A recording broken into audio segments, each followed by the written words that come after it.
நாம் ஜெபிக்கலாம். Holi spirit of God, உம்மை வரவேற்கிறோம். பரிசுத்த ஆவியானவர் எங்கள் மத்தியிலே ஊழியம் செய்து கொண்டிருக்கிறபடியால் உம்மை துதிக்கிறோம். என் சபையை கட்டுவேன் என்று சொன்ன இயேசுவே, உம்மை மகிமைப்படுத்துகிறோம். இயேசு கிறிஸ்து தூத்துக்குடி மாவட்டத்தில் இந்த திருச்சபையை கட்டி கொண்டிருக்கிறேன். உயிர்த்தெழுந்த இயேசுவின் வல்லமை இந்த சபையில் கிரியை செய்து கொண்டிருக்கிறது. இயேசு கிறிஸ்துவின் இரத்தம், இயேசு கிறிஸ்துவின் மரணம், இயேசு கிறிஸ்துவின் அடக்கம், இயேசு கிறிஸ்துவின் உயிர்த்தெழுதல், பரமேறுதல், பிதாவின் வலது பார்சத்தில் அமர்ந்து எங்களுக்காக இடைவிடாமல் ஊழியம் செய்கிற மகா பிரதான ஆசாரியனுடைய மகிமை இந்த சபையில் தங்கி இருக்கிறது, கிரியை செய்து கொண்டிருக்கிறது. இயேசு இந்த சபைக்கு தலையாக இருக்கிறேன். இயேசு இந்த சபையின் மக்களுக்கு தலையாக இருக்கிறேன். இயேசு குடும்பங்களை கட்டி கொண்டிருக்கிறேன், நாட்டிக் கொண்டிருக்கிறேன், நிலைநிறுத்தி கொண்டிருக்கிறேன். இந்த திருச்சபையின் போதகர், குடும்பம், சபை விசுவாசிகள் மத்தியில் அசைவாடி கொண்டிருக்கிறேன். பரிசுத்த ஆவியானவர் இந்த நாளில் எங்கள் மத்தியில் வந்திருக்கிறதை அங்கீகரிக்கிறோம், வரவேற்கிறோம். ஆவியானவருடைய ஜீவனை நாங்கள் ஆவலோடு பெற்றுக்கொள்கிறோம். பரிசுத்த ஆவியானவர் வார்த்தைகளை எடுத்து எங்களுக்கு அனுப்பித்தாரும். அது எங்களை கட்டி எழுப்பி நாட்டி நிலைநிறுத்தட்டும். நீங்கள் செய்ய நினைத்தது இன்றைக்கு தடைபடாது. தேவதூதர்களுடைய பணிவிடை ஊழியங்களை வரவேற்கிறோம். இயேசு இரட்சகரின் நாமத்தில் பிதாவே, ஆமென். அல்லேலூயா. கர்த்தர் உங்களை ஆசீர்வதிப்பாராக. இந்த வருடத்திலும் இந்த நாளிலும் உங்களோடு கர்த்தரை ஆராதிக்கவும் வார்த்தையை பகிர்ந்து கொள்ளவும் தேவன் எனக்கு கொடுத்த வாய்ப்புக்காக தேவனை ஸ்தோத்திரிக்கின்றேன். ஆமென். கர்த்தர் நமக்குள்ளே செய்ய போகிற கிரியைகளை நாம் எதிர்பார்த்து காத்திருக்க போகிறோம். ஆமென். இதோ நான் புதிய காரியத்தை செய்கிறேன், அது இப்பொழுதே தோன்றும். ஒவ்வொரு முறையும் ஆலயத்துக்கு வரும் பொழுது, பரிசுத்த ஆவியானவர் நம் மத்தியிலே வருகிற பொழுது அவர் புது காரியத்தை செய்கிறார். புது புது காரியத்தை செய்கிறார். பழையவைகள் ஒளியும்படி செய்கிறார். சகலத்தையும் புதிதாக்குகிறார். ஒரு ஆமென் சொல்லலாமா? ஆமென். அல்லேலூயா. பரிசுத்த ஆவியானவருக்கு ஒரு கைத்தட்டல் கொடுத்து வரவேற்கலாமா? Thank you Lord, Holy Spirit. ஆமென். இந்த கூட்டத்துக்காக நான் தொடர்ந்து ஜெபத்தில் காத்திருக்கும் போது ஒரு வார்த்தையை ஆவியானவர் எனக்கு ஞாபகப்படுத்தினார். கட்டுகிறவராய் நான் வெளிப்படுவேன். கட்டுகிற தேவன், கட்டுகிற தேவன். ஆமென் சொல்லுவோம். Praise the Lord. நல்லா கை வைத்து ஒரு அல்லேலூயா சொல்லுவோமா? ஆமென்.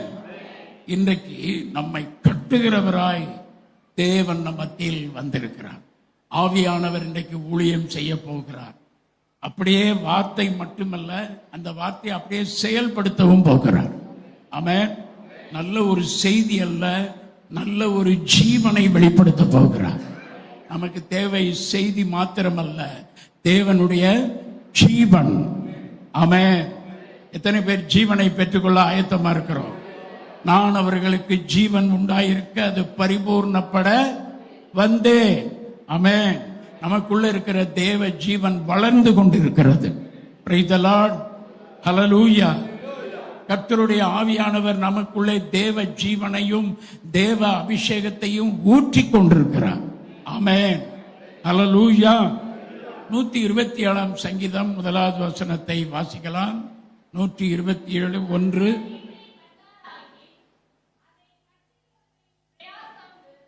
ஆமென்.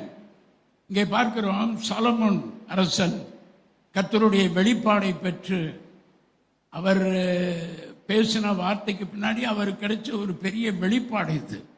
கர்த்தர் வீட்டை கட்டுகிறார். கர்த்தர் கட்டாவிட்டால் கட்டுவளின் பிரயாசம் விருதா. அவரு 1000 குடும்பத்தை கட்டிடலான்னு பிளான் பண்ணார். ஒரே ஆளு 1000 குடும்பத்தை கட்டிடலாம். அதுக்கு தகுந்த வசதி இருக்கு, அதுக்கு தகுந்த வருமானம் இருக்கு, அதுக்கு தகுந்த மதிப்பு இருக்கு, அரண்மனை இருக்கு, பராக்கிரமம் இருக்கு, எல்லாம் இருக்கு. நான் நினைச்சேன்னா 1000 குடும்பத்தை கட்டிடுவேன்னு அவர் நினைச்சாரு. ஆனா எல்லாம் தகர்ந்து போய்விட்டது, உடைந்து போய்விட்டது, நொறுங்கி போய்விட்டது. அவரால் அவர் நினைச்ச மாதிரி 1000 குடும்பத்தை கட்டவே முடியல. அதுக்கப்புறம் தான் கண்களை கர்த்தர் திறக்கிறார். அவருக்கு ஒரு வெளிப்பாடு வருகிறது. அரண்மனையை வச்சு வீட்டை கட்ட முடியாது, ஆஸ்திகளை வச்சு வீட்டை கட்ட முடியாது, பணத்தை வச்சு வீட்டை கட்ட முடியாது, சொத்து சுகத்தை வச்சு வீட்டை கட்ட முடியாது. வீடு கட்டப்படணும்னா கர்த்தர் அங்கே வரணும். ஆமென். அதனாலதான் ரொம்ப அனுபவத்தோட அவர் சொல்றாரு, கர்த்தர் வீட்டை கட்டாராகில் அதை கட்டுகிறதற்காக பிரயாசப்படுறவனுடைய பிரயாசம் விருதா. இந்த காரியத்தை வச்சு கட்டிடுவேன், அந்த காரியத்தை வச்சு கட்டிடுவேன், இந்த ஞானத்தை வச்சு, என் புத்தியை வச்சு, என் அறிவை வச்சு என் குடும்பத்தை நான் ஜெயிச்சிருவேன் அப்படிங்கிற எதுவுமே நடக்காது. தேவனுடைய ஜனங்களுக்கு கர்த்தர் தான் வீட்டை கட்டுகிறார். ஆமென். இன்றைக்கு ஆவியானவர் நம்முடைய குடும்பத்தை கட்டுகிறார். உங்கள் வீட்டை கட்டுகிறார். உங்கள் வீட்டுக்குள்ளே உங்களை கட்டும்படி ஆவியானவர் இந்த நேரத்தில் வார்த்தையோடு உங்க வீட்டுக்குள்ளே வருகிறார். ஆமென். பிசாசு குடும்பத்தை உடைக்க வருகிறான், கர்த்தர் வீட்டை கட்ட வருகிறார். அல்லேலூயா. நம்முடைய குடும்பத்துக்கு விரோதமாய் உருவாக்கப்படும் எல்லா ஆயுதங்களும் வாய்க்காமல் போய் கொண்டிருக்கின்றது. இப்பொழுது தேவனுடைய அக்கினி நம்முடைய வீடுகளுக்குள்ளே இறங்கி வருகிறது. நமக்கு விரோதமாய் உருவாக்கப்பட்டிருக்கிற ஆயுதங்களை வாய்க்காமல் போக பண்ணி கொண்டிருக்கிறது.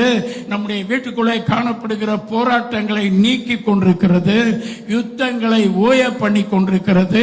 பரலோகத்திலிருந்து ஆவியானவர் தம்முடைய அக்கினியை அனுப்பி நம்முடைய குடும்பத்துக்கு விரோதமாய் கிரியை செய்கிற வில்லை ஒடித்து கொண்டிருக்கிறார். ஈட்டியை முறித்து கொண்டிருக்கிறார். ரதங்களை நெருப்பினால் சுட்டரித்துக் கொண்டிருக்கின்றார். ஒரு அல்லேலூயா சொல்லுவோம். ஆமென். ஹல்லேலூயா. தேவனுடைய பார்வையிலே உங்களுடைய என்னுடைய குடும்பம் சிறப்பு வாய்ந்தது. தேவனுடைய பார்வையிலே நம்முடைய வீடு விசேஷித்தது. நம்முடைய குடும்பத்தின் மேல் பரலோகம் அக்கறையோடு இருக்கிறது. 24 மணி நேரமும் நம்முடைய வீட்டின் மேல் நம்முடைய அப்பா கவனமாய் இருக்கிறார், கண்ணை வைத்திருக்கிறார், நம்மை பாதுகாக்கிறார், நம்மை பராமரிக்கிறார், நம்மை போஷிக்கிறார். ஆமென். ஆகவே இன்றைக்கு நம்முடைய வீடு கட்டப்படுகிறது. இயேசு சொன்னார், என் சபையை நான் கட்டுவேன். Price the Lord. நம்மை கட்டி கொண்டிருக்கிற தேவனுடைய பெரிய கிருபை, நம்மை கட்டி கொண்டிருக்கிற வீட்டை கட்டி கொண்டிருக்கிற சபையை கட்டி கொண்டிருக்கிற இயேசு கிறிஸ்து பரலோகத்தின் மகிமையோடு நமக்காக வேலை செய்து கொண்டிருக்கிறார். அல்லேலூயா. ஒரு பெரிய ராஜ்யம் நம்முடைய குடும்பத்துக்குள்ளே கிரியை செய்து கொண்டிருக்கிறது. தேவனுடைய ராஜ்யம் சபைக்குள்ளே கிரியை செய்து கொண்டிருக்கிறது. ஹல்லேலூயா, ஆமென். நம்ம தேவனுடைய மிகப்பெரிய பாதுகாப்பின் மகிமைக்குள்ளே வாழ்ந்து கொண்டிருக்கிறோம். பாதுகாப்பின் வளையத்துக்குள்ளே வைக்கப்பட்டிருக்கிறோம். ஆமென், ஸ்தோத்திரம். அப்ப கர்த்தர் நம்முடைய வீட்டை கட்டுகிற தேவனாய் கடந்து வந்திருக்கிறார். ஆமென். ஆதியாகமம் 1:2 பார்க்கிறோம், ஒழுங்கின்மை, வெறுமை, இருள் அங்கே இருந்தது. தேவன் சிருஷ்டித்த பூமி தான், அங்கே ஒழுங்கின்மை வந்துருச்சு, வெறுமை வந்துருச்சு, இருள் வந்துருச்சு. இப்போ தேவனுடைய ஆவியானவர் வைராக்கியத்தோடு அங்கே கிரியை செய்ய அசைவாடி கொண்டிருந்தார். கோபாவேசத்தோடு அங்கே அவர் கிரியை செய்து கொண்டிருந்தார். எதற்காக? ஒழுங்கின்மையை ஒழுங்காக்க, வெறுமையை நிறைவாக்க, இருளை வெளிச்சமாக்க. நமக்கே தெரியாம அல்லது நமக்கு தெரிஞ்சு நம்முடைய ஆவி மண்டலத்துக்குள்ளே, ஆத்மாவுக்குள்ளே, சரீரத்துக்குள்ளே, நம்முடைய வீட்டுக்குள்ளே, நம்முடைய கைகளின் பிரயாசத்துக்குள்ளே, பிள்ளைகளுடைய வாழ்க்கையில, படிப்பில, எதிர்காலத்தில், இப்படி பல காரியத்தில் ஒழுங்கின்மையையும் வெறுமையையும் இருளையும் கொடுத்து நம்மை அப்படியே அதிர்ச்சிக்குள்ளாக்க பிசாசு முயற்சி பண்றான். இன்னைக்கு காலையில பரிசுத்த ஆவியானவர் இறங்கி வந்து நம்முடைய வாழ்க்கையில் இருக்கிற அத்தனை ஒழுங்கின்மையையும் அவர் ஒழுங்காக்குகிறார், வெறுமையை நிறைவாக்குகிறார், இருளை வெளிச்சமாக்குகிறார். வெளிச்சம் வார்த்தையின் மூலமாய் உண்டாகிறது. ஆமென் சொல்லுங்களேன். கையை வைத்து ஆமென், ஸ்தோத்திரம். இப்ப பாருங்க, வீட்டை கட்டுகிற விஷயத்தில் பிதா, குமாரன், பரிசுத்த ஆவியானவர் 3 நபர்களும் அதி தீவிரமா கிரியை செய்து கொண்டிருக்கிறார். அதனாலதான் பிதா சொல்றார் பழைய ஏற்பாட்டில், என்னுடைய வீடு சகல ஜனங்களுக்கும் ஜெப வீடு என்று சொல்லுகிறார். ஏன் ஜெப வீடுன்னு சொல்லல, ஏன் ஆலயம்னு சொல்லல? அவருடைய ஜெப வீட்டை, அவருடைய ஆலயத்தை பிதா என்ன சொல்றாருன்னா, என் வீடு, என்னுடைய வீடு சகல ஜனங்களுக்கும் ஜெப வீடு என்று அழைக்கப்படும். அப்படின்னா என்ன அர்த்தம் பாத்தீங்கன்னா, என் வீடு அப்படின்னா பிதா நம்முடைய வீட்டை என் வீடுன்னு சொல்றார். ஆமென். உங்க வீடு பிதாவினுடைய வீடு, நம்ம வீடு பிதாவினுடைய வீடு. நம்ம வீட்டை பார்த்து பிதா மகிழ்ச்சி அடைகிறார், பிதா மகிழ்ச்சி அடைகிறார். நம்ம குடும்பத்தை பார்த்து பிதா மகிழ்ச்சி அடைகிறார். என் வீடு அப்படின்னு சொல்லி நம்ம குடும்பத்தை அவர் உரிமையோடு உறவு முறை கொண்டாடுகிறார். என் வீடு, என் பிள்ளைகள், என் ஜனம், நான் உனக்கு தகப்பன், நீ எங்க பிள்ளைகள், நாம் பெற்றெடுத்த பிள்ளைகள், என் ரத்தத்தினால் கிரயத்திற்கு வாங்கப்பட்ட என் ஜனம், உங்க வீடு என் வீடுன்னு சொல்றாரு. அதுக்கு ஒரு ஆமேனாவது சொல்லலாமா இல்லையா? சந்தோஷமா ஒரு அல்லேலூயா சொல்லுவோம். அல்லேலூயா. என் வீடு, கர்த்தர் சொல்றாரு என் வீடு. நம்ம வீடு அவர் வீடு, பிதாவுக்கு சொந்தமான வீடு. நம்ம வீடு இல்ல, பிதாவின் வீட்டுல நம்ம குடியிருக்கோம். நம்ம குடும்பம் பிதாவின் குடும்பம். ஆமென். மனதிலே கொண்டு வந்து யோசித்து பார்த்து அதற்காக நம்ம நன்றி சொல்ல கடமைப்பட்டிருக்கிறோம். அடுத்து இயேசுவை பற்றி நீங்கள் கவனித்து பார்த்தால், இயேசு வீட்டை நேசிக்கிறார். இயேசு வீட்டில் தான் பிறந்து, வீட்டில் தான் வளர்ந்து, வீட்டில் தான் வாழ்ந்தார். 12வது வயதுல அவரை வீட்டுக்கு கூட்டு வந்து உட்கார வைக்கிறாங்க. அவர் வீட்டுக்குள்ளேயே தங்கி இருக்கார். நான் தேவகுமாரனாக்கும், நான் பரலோகத்திலிருந்து பரிசுத்தாவினாலே பிறந்தவனாக்கும், அதனால உங்க வீட்டுக்குள்ளே நான் இருக்க மாட்டேன், நான் மலைக்கு போறேன், அங்க இல்லைன்னா குகைக்கு போறேன் அப்படின்னு அவர் வீட்டை வெறுக்கல. அவருடைய தெய்வீக தன்மையும் தெய்வீக மகிமையும் மிக உயரமா இருந்தது. ஆனா அவர் வீட்டை என்ன செய்யல, அதுக்காக குறைத்து மதிப்பிடல. நம்ம பல காரணங்களை சொல்லி நம்ம குடும்பத்தையும் வீட்டையும் குறைத்து மதிப்பிட பிசாசு நம்முடைய மனதுக்குள்ளே கிரியை செய்கிறான். இயேசு ஒரு நல்ல உதாரணம். வீட்டுக்குள்ளேயே இருந்தார். அப்பா அம்மாவுக்கு கீழ்ப்படிந்து இருந்தார். உறவினர்களுக்கு, உடன்பிறப்புகளுக்கு அவர் நல்ல ஒரு அருமையான குடும்ப உறவாய் வாழ்ந்து கொண்டிருந்தார். ஆமென். அடுத்தவர் ஊழியத்தை ஆரம்பிக்கும் முன்பு ஞானஸ்தானம் எடுத்து வனாந்தரத்தில் போய் பிரேயர் பண்ணிட்டு அவர் ஊழியத்தை ஆரம்பித்து பிரசங்கம் பண்ணி அவர் ஊழியத்தை ஸ்டார்ட் பண்ணும் பொழுது பார்த்தீங்கன்னா வீடு வீடா போறார். முதல் அற்புதத்தை ஒரு கல்யாண வீட்டில் தான் செய்தார். ரெண்டாவது பார்த்தீங்கன்னா சகை வீட்டுக்கு போறாரு, பேதுருவின் வீட்டுக்கு போறாரு. வீடுகளை அவர் நேசித்து, வீடுகளை மதித்து, குடும்பங்களை நேசித்து, குடும்பங்களை மதித்து அவர் வீடுகள் தோறும் கடந்து போகிறார். குறிப்பாய் சகை வீட்டுக்கு வந்தபோது சொன்னாரு, இன்றைக்கு இந்த வீட்டுக்கு ரட்சிப்பு வந்தது. ஆமென். இன்னைக்கு காலையில பரிசுத்த ஆவியானவர் மூலம் இயேசு நம்ம வீட்டுக்குள்ள வந்து சொல்றாரு, இன்றைக்கு உங்க வீட்டுக்கு என்ன ரட்சிப்பு வரணுமோ அத்தனை ரட்சிப்பு இன்னைக்கு வருகிறது. இன்றைக்கு நம்ம வீட்டுக்கு ரட்சிப்பு வருகிறது. ரட்சிப்பு அப்படின்னா மீட்பு மட்டுமல்ல, விடுதலை. பாவத்திலிருந்து விடுதலை, சாபத்திலிருந்து விடுதலை, வியாதியிலிருந்து விடுதலை, தரித்திரத்திலிருந்து, கடன்ல இருந்து, கஷ்டத்திலிருந்து. இயேசு சொல்றார், இன்னைக்கு காலையில நான் உங்க வீட்டுக்குள்ள வரேன், உங்க வீட்டுக்கு இன்னைக்கு விடுதலை, இன்னைக்கு ரட்சிப்பு. அதை கொடுக்கத்தான் நான் வைராக்கியமாய் வந்திருக்கிறேன். ஒரு ஆமென் சொல்லுங்க பார்க்கலாம். ஆமென். அல்லேலூயா. இன்றைக்கு நம்முடைய வீட்டுக்கு ரட்சிப்பு. இயேசு கிறிஸ்து எல்லார் வீட்டுக்கும் போனார். தன் நண்பன் லாசர் இறந்த போது அங்கே போய் நிற்கிறார், அழுகிறார். அழுகிறவர்களோடு சேர்ந்து அழுகிறார். கண்ணீர் வடிக்கும் போது அவரும் சேர்ந்து கண்ணீர் வடிக்கிறார்.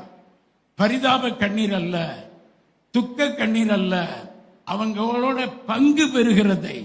நான் உங்க வீட்டில் இருக்கிறேன், உன் குடும்பத்தில் நான் இருக்கிறேன், உனக்கு நான் துணையா இருக்கிறேன், நான் உன் கூட தான் இருக்கேன், உன் பட்சத்தில் தான் இருக்கேன், நான் உன்னை விட்டு விலகல, உன்னை கைவிடல.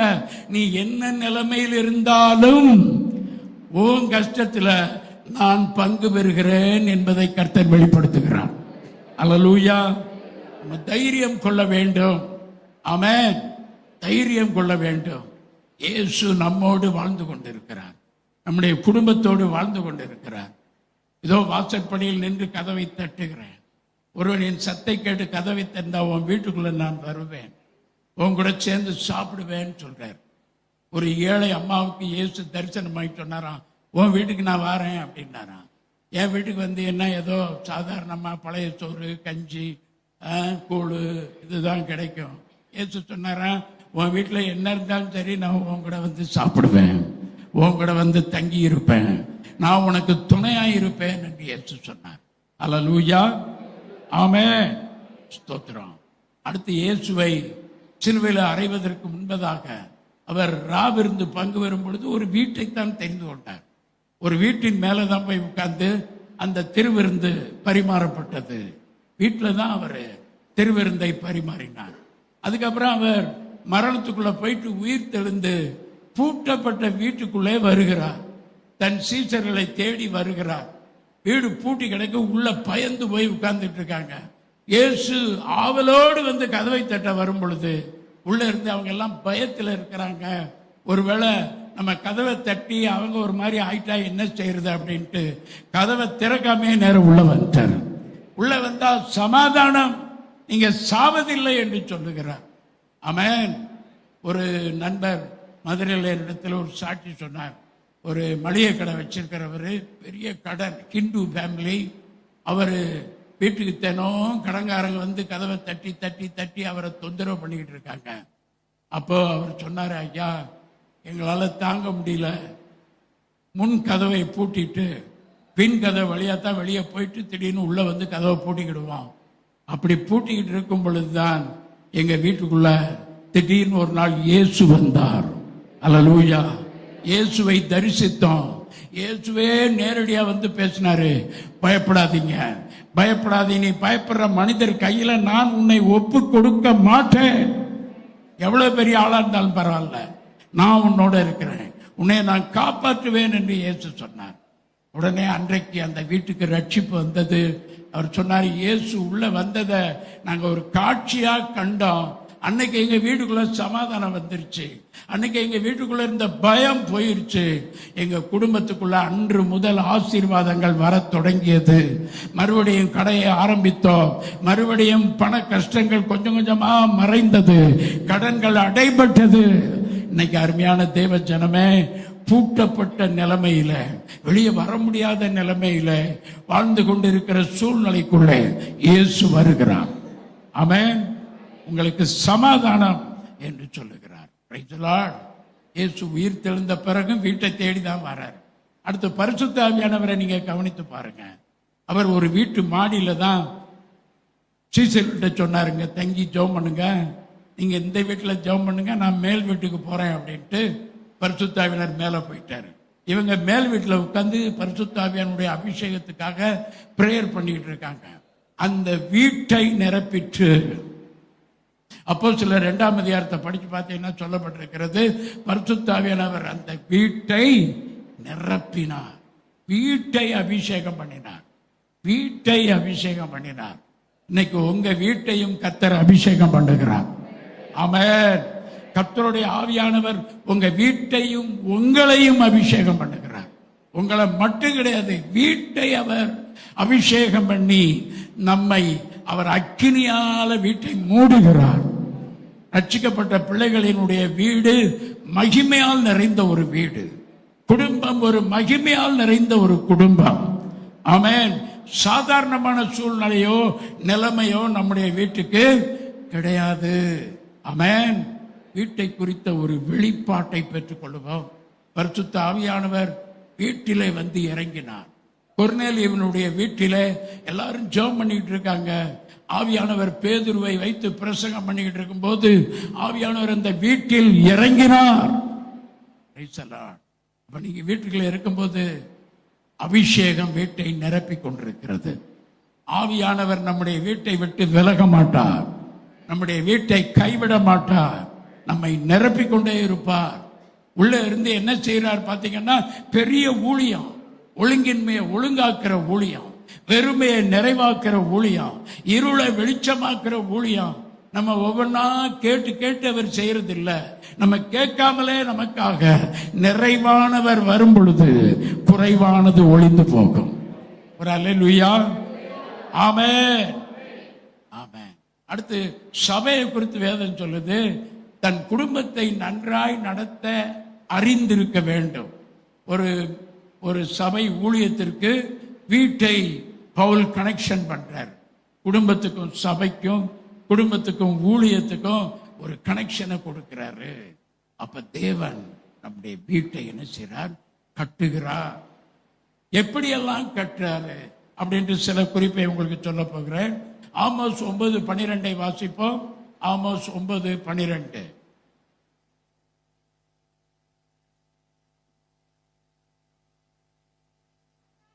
அந்நாளிலே விழுந்து போன தாவீதின் கூடாரத்தை நான் திரும்ப எடுப்பித்து அதன் திறப்புகளை அடைத்து அதில் பழுதாய் போனதை சீர்படுத்தி பூர்வ நாட்களில் இருந்தது போல அதை ஸ்தாபிப்பேன் என்று இதை செய்கிற கர்த்தர் சொல்றார். தாவீதின் கூடாரம் விழுந்துருச்சு. அதை மற்றவர்கள் அந்த விழுந்து போனதை எப்படி வேணாலும் விமர்சனம் பண்ணியிருக்கலாம். நம்முடைய தேவன் நம்முடைய வாழ்க்கையில் இருக்கிற குறைவுகளை பார்த்து விமர்சிக்கிறவர் அல்ல, நம்மை தூக்கி விடுகிற தேவன். ஆமென். இங்க பார்க்கிறோம், விழுந்து போன தாவீதின் கூடாரம். அந்த வார்த்தை மறுபடியும் வாசிங்க. விழுந்து போன தாவீதின் கூடாரத்தை அவர் என்ன செய்யறாரா? முதல்ல திரும்ப எடுப்பிக்கிற தேவன். திரும்ப எடுப்பிக்கிறார். இரண்டாவது திறப்புகளை அடைக்கிறார். மூன்றாவது பழுதாய் போனதை சீர்படுத்துகிறார். நான்காவது பூர்வ நாட்களில் இருந்தது போல அதை ஸ்தாபிக்கிறார். இதை செய்கிறது யாரு? கர்த்தரே செய்கிறார். ஆமென். நம்முடைய குடும்பத்துக்குள்ளே இந்த 4 காரியத்தையும் கர்த்தர் செய்யும்படி இன்னைக்கு காலையிலே கடந்து வந்திருக்கிறார். விசுவாசிக்கிறவங்க ஒரு அல்லேலூயா சொல்லுங்க. ஆமென். இதை செய்கிற கர்த்தர் நம் மத்தியில் பிரசன்னமாயிருக்கிறார். தேவனுடைய வீட்டுக்கு இந்த காலையிலே வந்திருக்கிறோம். கர்த்தர் நம்முடைய வீட்டை என்ன செய்கிறார்? கட்டுகிறார். தாவீதை பார்த்து ஒரு நாள் கர்த்தர் சொன்னாரு, நீ எனக்கு ஒரு ஆலயத்தை கட்டணும்னு நினைச்சல, நான் உனக்கு ஒரு வீட்டை என்ன செய்வேன்? கட்டுவேன். என் ஆலயத்தை கட்ட நினைக்கிறவங்க வீட்டை நான் கட்டுவேன். ஊழியத்தை கட்ட நினைக்கிறவங்க வீட்டை நான் கட்டுவேன். கர்த்தருடைய ஆலயத்துக்காக வைராக்கியம் பாராட்டுகிறவர்களுடைய வீட்டை நான் கட்டுவேன். அப்ப வீட்டுக்கும் ஆலயத்துக்கும் ஒரு பெரிய கனெக்ஷனை தேவன் வைத்திருக்கிறார். அப்ப தாவீது விழுந்து போனதுக்கு என்ன காரணம்? தாவீது சொல்றாரு, நான் பாவம் செய்தேன் அப்படிங்கிறாரு. பாவம் செய்தேன். அப்ப பாவம் என்ற எபிரேய வார்த்தைக்கு 5 சொற்கள் கொடுக்கப்பட்டிருக்கிறது. பாவம் என்ற எபிரேய வார்த்தைக்கு 5 சொற்கள். என்னென்ன வார்த்தை அப்படின்னா, முதலாவது குறிக்கோளில் தவறுவது. குறிக்கோளில் தவறுவது. பாவம் என்றால் என்ன அர்த்தம்? குறிக்கோளிலே தவறுவது. இரண்டாவது செயலிலே தவறுவது. செயலிலே தவறுவது. மூணாவது விலகி செல்வது. விலகி செல்வது. நாலாவது விலகச் செய்வது. விலகச் செய்வது. அஞ்சாவது சிறைப்படுதல். பாவம் என்றால் 5 வார்த்தை. குறிக்கோள்ல தவறுறது. இரண்டாவது செயல்ல, குறிக்கோள்ல தவறினோடனே செயல்கள் தவறிது. மூணாவது விலகிறோம், விலகிடுறோம். நாலாவது நம்ம கூட சேர்ந்து மற்றவங்களையும் விலகச் செய்கிறோம். அஞ்சாவது சிறைப்படுகிறோம். அப்ப தாவீதின் கூடாரத்தை திரும்ப ஆண்டவர் எழுப்பித்து கட்ட வேண்டும் என்றால் நம்ம குறிக்கோளை சரிப்படுத்தணும், செயலை சரிப்படுத்தணும். எங்க விலகி இருக்கிறோம்னு பார்த்து அந்த பகுதியையும் சரிப்படுத்தணும். நம்ம விலகச் செய்கிற விஷயத்தையும் விட்டு கடந்து வரணும். சிறைப்பட்டிருக்கிற நமக்கு இன்னைக்கு கர்த்தர் விடுதலை கொடுக்க போகிறார். அல்லேலூயா, ஆமென். குடும்பத்துக்குன்னு பைபிள்ல சொன்ன வார்த்தையை நீங்க படிச்சு பார்த்தீங்கன்னா, பக்கம் பக்கமா ஆண்டவர் வார்த்தையை கொடுக்கல, 100 வசனங்களை கொடுக்கல. ஒரு குடும்பத்துக்கு, ஒரு ஆளுக்கு ஒரு வார்த்தை தான் கர்த்தர் கொடுத்திருக்காரு. எத்தனை வார்த்தை கொடுத்திருக்காரு? ஒரே வார்த்தை தான். புருஷனுக்கு என்ன வார்த்தை?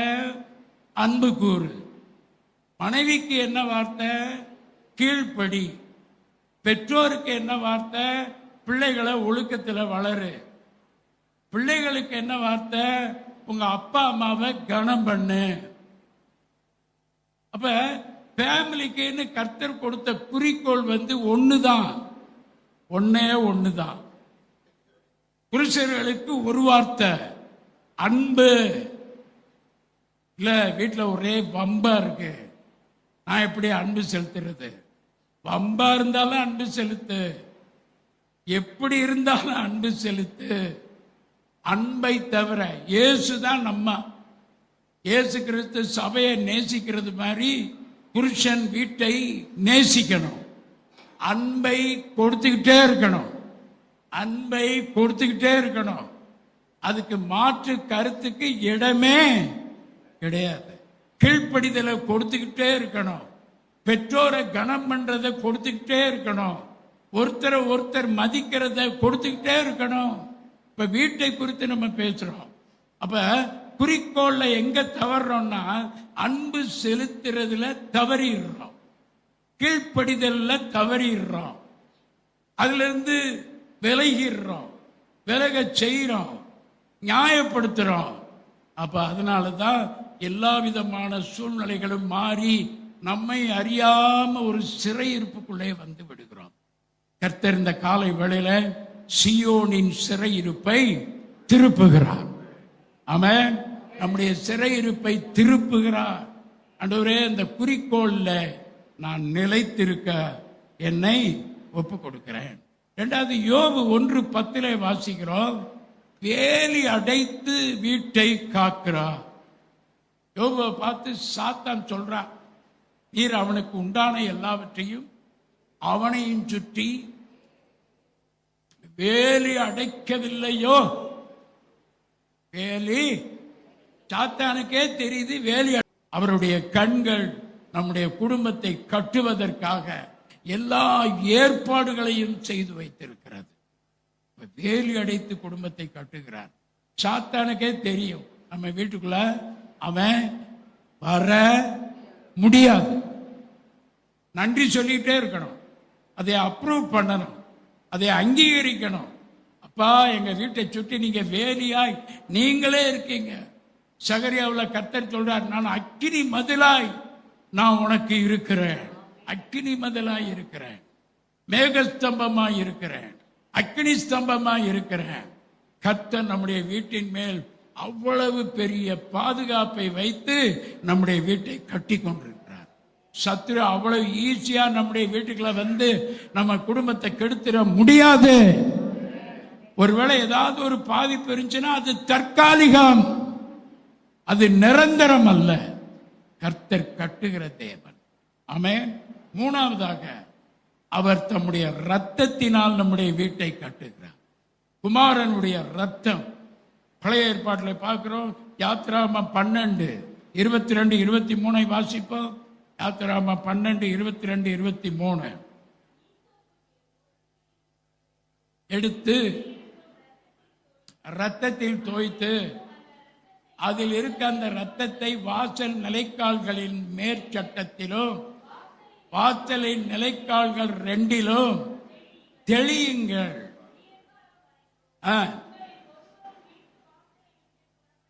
புறப்பட வேண்டாம், கடந்து வருவார்.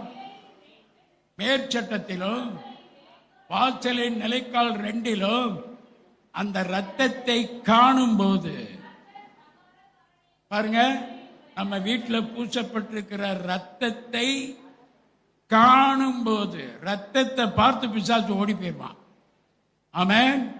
நம்ம வீட்டின் மேல் கர்த்தர் இயேசுவின் ரத்தம் பூசப்பட்டிருக்கிறது. அதுக்கு நல்ல சத்தமா கை வைத்து அல்லேலூயா சொல்லுங்க பார்க்கலாம். அல்லேலூயா. ஆமென். நாய்கள் ஜாக்கிரதைன்னு போடு போட்டிருக்கேன் பாருங்க. அதை பார்த்துட்டு பிசாசு பயந்து ஓட மாட்டான், அதையும் உடைச்சிட்டு உள்ள வர பார்ப்பான். வேதம் சொல்லுகிறது, பகலில் பறக்கும் அம்பு, மத்தியானத்தில் பாழாக்கும் சங்காரம், இருளில் நடமாடும் கொள்ளை நோய், இவைகளுக்கு நான் உன்னை விலக்கி பாதுகாப்பேன், அதற்கு நான் பயப்படாதிருப்பேன். காரணம் என்ன அப்படின்னா, நம்ம மேல நம்ம குடும்பத்தார், புருஷன் மேல, மனைவி மேல, பெற்றோர் மேல, பிள்ளைகள் மேல, நம்முடைய வீட்டின் மேல, வீட்டில் உள்ள பொருட்கள் மேல, நம்முடைய வாகனத்தின் மேல இயேசுவின் ரத்தம் தெளிக்கப்பட்டிருக்கிறது. ஆமென். அந்த ரத்தத்தை காலையில எந்திரிச்சு நம்ம என்ன செய்யணும்? கொண்டாடணும். ஒரு நிமிடமாவது நன்றி சொல்லணும். இயேசுவே, உடைய ரத்தத்தின் பாதுகாப்பை என் வீட்டின் மேல் நீர் வைத்திருக்கிறதற்காய் கோடி நன்றி. ரத்தத்தை மனதில் எப்ப பார்த்தாலும் தியானம் பண்ணி அதையே யோசித்து சிலுவை ரத்தத்தின் கீழ் நம்முடைய மனதை நம்ம என்ன செய்யணும்? எப்பொழுது வைத்துக் கொள்ள வேண்டும். ஆமென். ஸ்தோத்திரம். அடுத்து இன்னொரு பகுதியை பார்க்கும் பொழுது 1 நாளாகமம் 17:27 தாவீது ஜெபம் பண்றார். தேவரீர் உமது ஆசீர்வாதத்தினாலே உமது அடியனுடைய வீடு, அதை வாசிங்க. 1 நாளாகமம் 17:27 இப்பொழுது உமது அடியானுடைய வீடு என்றென்றைக்கு உமக்கு முன்பாக இருக்கும்படிக்கு. ஆமென். ஒரு ஆமென் சொல்லுங்க. கர்த்தருக்கு முன்னாடி நம்ம வீடு என்றென்றைக்கு இருக்கும்படி அதை ஆசீர்வதித்திருக்கிறார். உங்க வீடை தேவன் ஆசீர்வதித்திருக்கிறார். உங்க வீட்டின் மேல தேவ கோபம் நடமாடிக்கிட்டு இருக்கல, சாபம் நடமாடிக்கிட்டு இருக்கல. கர்த்தருடைய ஆசீர்வாதம் உங்க வீட்டின் மேல் கிரியை செய்து கொண்டிருக்கிறது. தேவன் உங்கள் வீட்டின் மேல் ஆசீர்வாதத்தை வைத்திருக்கிறார். நீர் அதை ஆசீர்வைத்தபடியினால் அந்த வீடு ஆசீர்வதிக்கப்பட்டு இருக்கும். அதனாலதான் அப்பத்தை ஆசீர்வதிக்கிறார். ஆமென் சொல்லுங்க, சத்தமா சொல்லுங்களேன். நான் சொல்ல ஆமென் சொல்லுங்க. தண்ணீரை ஆசீர்வதிக்கிறார். வருகையிலே ஆசீர்வாதம், போகையிலே ஆசீர்வாதம், பட்டணத்தில ஆசீர்வாதம், வெளியில ஆசீர்வாதம், கையிடும் வேலையில ஆசீர்வாதம், உன் கூடையில ஆசீர்வாதம், எல்லாவற்றிலையும் கர்த்தருடைய ஆசீர்வாதம் தங்கி இருக்கிறது. கைத்தட்டி கர்த்தரை மகிமைப்படுத்துங்க. ஆமென், ஹல்லேலூயா. ஆசீர்வாதம் நம்முடைய வீட்டின் மேல் தங்கி இருக்கிறது. அடுத்த ஆதியாகமம் 6:8 கிருபையை குறித்து வாசிக்கிறோம். நோவாவுக்கோ கர்த்தருடைய கண்கள்ல கிருபை கிடைத்தது. நம்முடைய குடும்பத்தை கட்டுகிறதற்காக கர்த்தர் தம்முடைய கிருபையை நம்முடைய வீட்டின் மேல வைத்திருக்கிறார். பூமிக்கு வானம் எவ்வளவு உயரமா இருக்கிறதோ அவ்வளவு உயரமாய் அவருடைய கிருபை நம்முடைய வீட்டின் மேல் இருக்கிறது. கிருபை பெற்றவனே, கிருபை பெற்றவளே, நீ வாழ்கன்னு அந்த கிருபை நம்மளை வாழ்த்திக்கிட்டே இருக்குது. ஊரே உலகமே சபிக்கலாம், கிருபை ஆசீர்வைத்துக் கொண்டிருக்கிறது, கிருபை பாதுகாத்துக் கொண்டிருக்கிறது, கிருபை பராமரித்துக் கொண்டிருக்கிறது. நமக்கு என்னென்ன குறை இருக்கிறதோ அத்தனை குறையை நீக்கக்கூடிய கிருபை கர்த்தரிடத்திலிருந்து நமக்கு கிடைக்கிறது. இந்த காலை வேளையில புது கிருபை நம்ம எல்லாரையும் நிரப்புகிறது, நிரப்புகிறது. இயேசு சொன்னார், என் கிருபை உனக்கு போதும். அப்படின்னா என்ன அர்த்தம்? உனக்கு என்ன குறை இருக்கோ அதை நிறைவாக்குற கிருபையை நான் உனக்கு கொடுக்கிறேன். கிருபையை எடுத்துக்கோ, உன் குறை நிறைவாகிறோம். கிருபையை பெற்றுக்கோ, உன் வியாதி சுகமாயிரும். கிருபையை பெற்றுக்கோ, உன் கடன் நீங்கிரும். கிருபையை பெற்றுக்கோ, உன்னுடைய வியாபாரம் செழிக்கும். கிருபையை பெற்றுக்கோ, உன் பிள்ளைகளுக்கு நல்லது நடக்கும்.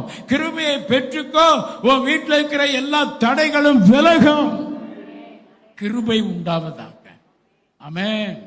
பக்கத்தில் பார்த்து சொல்லுங்க, உங்களுக்கு கிருபை உண்டாவதாக. ஆமென், ஆமென், ஆமென். கிருபையினாலே கர்த்தர் நம்மை வீட்டை கட்டுகிறார்.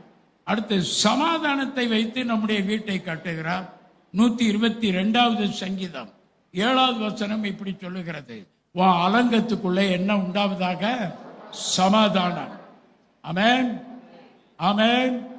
எல்லாரும் சொல்லுங்க, ஷாலோம். சமாதானம். பக்கத்தில் உள்ளவங்களுக்கு ஸ்தோத்திரம் சொல்லி ஒரு சமாதானம் சொல்லுங்க பார்க்கலாம். சமாதானம், சமாதானம். உங்களுக்கு சமாதானம். கை கொடுத்து சொல்லுங்க, உங்களுக்கு சமாதானம். உங்க வீட்டுக்கு சமாதானம், உங்க வாழ்க்கைக்கு சமாதானம், உங்க பிள்ளைகளுக்கு சமாதானம். ஏவ சமாதானம்.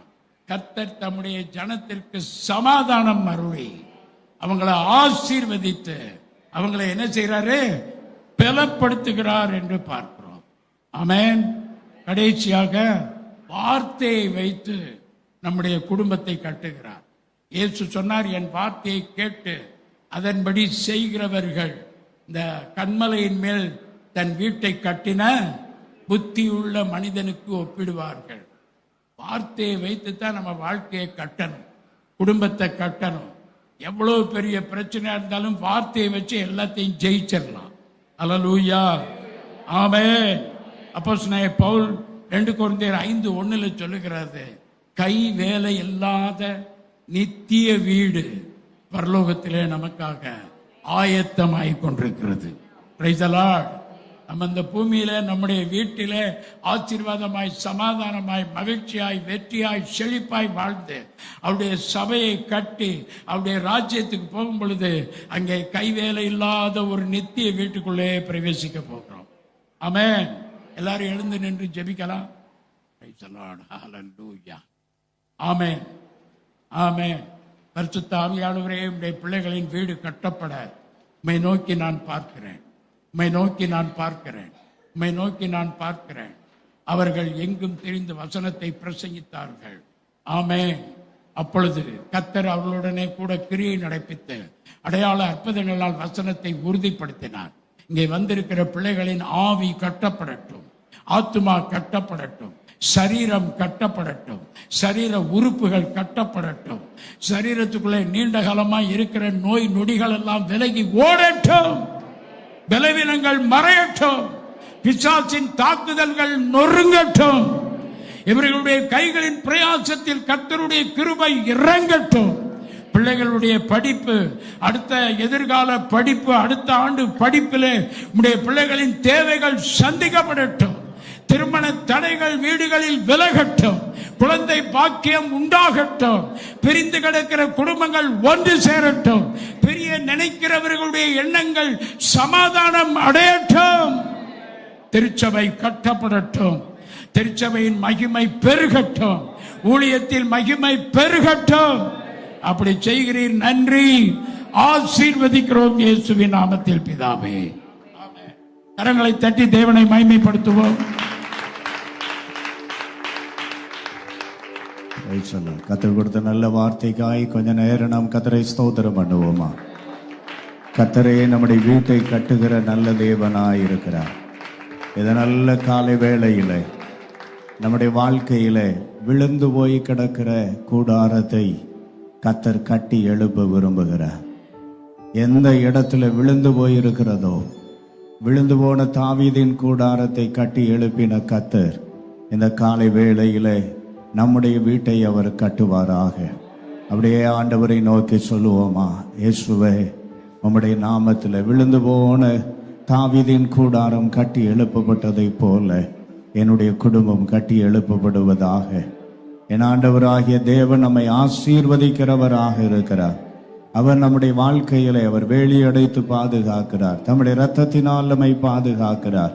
நம்முடைய ஆண்டவருடைய பாதுகாப்பு நம்முடைய குடும்பத்தின் மேல் உண்டாயிருக்கும்படியாய் சத்துரு உட்புகுதலும் கொடியோடி போகுதலும் உண்டாயிருக்காது என்று சொன்ன வார்த்தை நிறைவேறும்படி அப்படியே ஒரு நிமிடம் கரத்தை உயர்த்தி கொஞ்ச நேரம் கர்த்தரை நோக்கி நாம் ஜெபிக்கலாமா?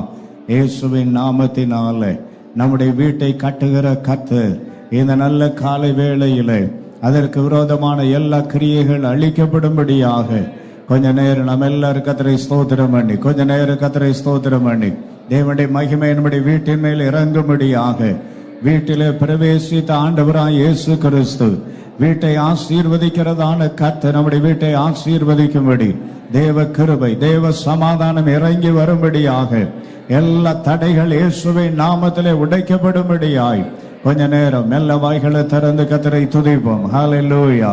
இயேசுவின் நாமத்தினாலே, இயேசுவின் நாமத்தினாலே, வல்லமையுள்ள இயேசுவின் நாமத்தினாலே ஆசீர்வாதம் இறங்கி வருவதாக, நன்மைகள் இறங்கி வருவதாக, சமாதானம் இறங்கி வருவதாக, பாதுகாப்பு இறங்கி வருவதாக, விழுந்து கிடக்கிற கூடாரம் கட்டி எழுப்பப்படுவதாக.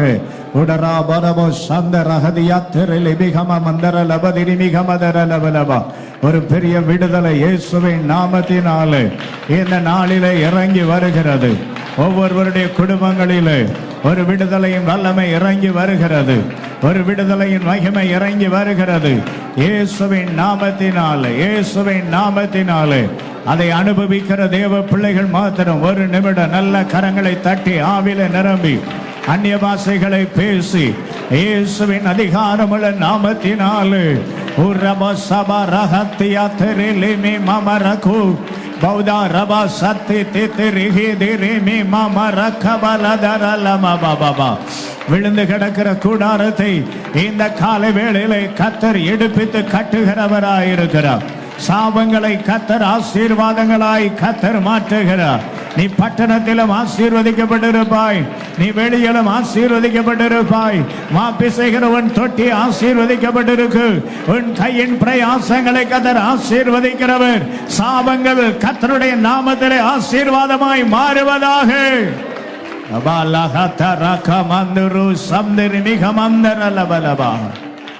உம்முடைய பரிசுத்த கரத்தில் எங்களை தாழ்த்தி ஒப்பு கொடுக்கிறோம். தொடர்ந்து வழி நடத்துங்க, ஆசீர்வதிங்க. இயேசு கிறிஸ்துவின் இன்ப நாமத்தில் பிதாவே, ஆமென். என் ஆத்துமாவே என் முழு உள்ளமே பரிசுத்த நாமத்தை ஸ்தோத்திரி. என் ஆத்துமாவே கர்த்தரை ஸ்தோத்திரி. கர்த்தர் செய்த சகல உபகாரங்களை மறவாதே. ஆமென். நம்முடைய கர்த்தராகிய இயேசு கிறிஸ்துவினுடைய கிருபையும் பிதாவாகிய தேவனுடைய அன்பும் பரிசுத்த ஆவியானவருடைய மனோகர ஐக்கியமும் ஆசீர்வாதம் சமாதான கிருபை நன்மையும் நம் அனைவரோடும் இன்றும் என்றும் சதா காலங்களிலும் இருப்பதாக. ஆமென். அல்லேலூயா. Praise the Lord.